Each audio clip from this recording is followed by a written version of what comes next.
మేము మాలా బ్యాగరి కాటికాపురం మేము సిటీ నుంచి వచ్చాము.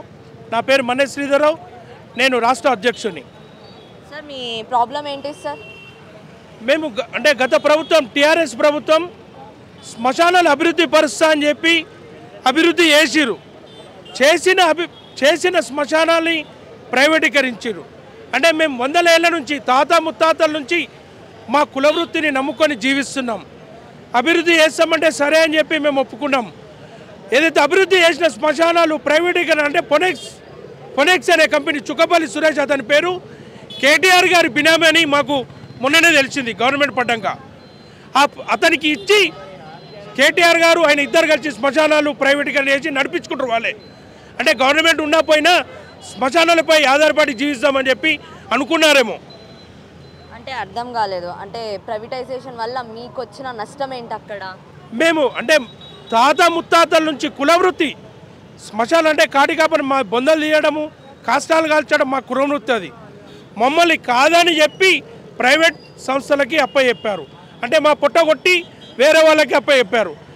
వాళ్ళు అప్పటికీ చెప్పారు ఏదైతే అభివృద్ధి చేస్తున్నామో మీకే ఇస్తామని చెప్పి శ్రీనివాస్ యాదవ్ గారు చెప్పడం జరిగింది, నాగేందర్ గారు చెప్పడం జరిగింది, మేయర్ గారు చెప్పడం జరిగింది. ఇప్పటికీ మా దగ్గర అవి బైట్స్ కూడా ఉన్నాయి, పేపర్ కటింగ్ కూడా ఉంది, మాకే ఇస్తారని చెప్పి.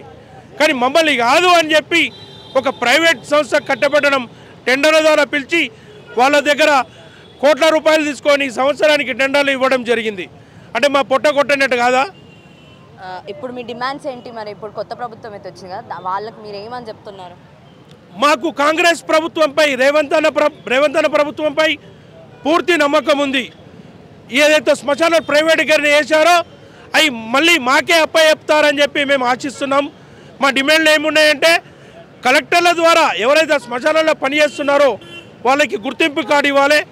అలాగే మాకు శానిటైజర్ అంటే ఏదైతే అభివృద్ధి చేశారో మిగతా అభివృద్ధి చేయని శ్మశాన వాటికి కూడా గవర్నమెంట్ వారు, మున్సిపల్ వారు అభివృద్ధి చేయాలని చెప్పి కోరుకుంటున్నాం.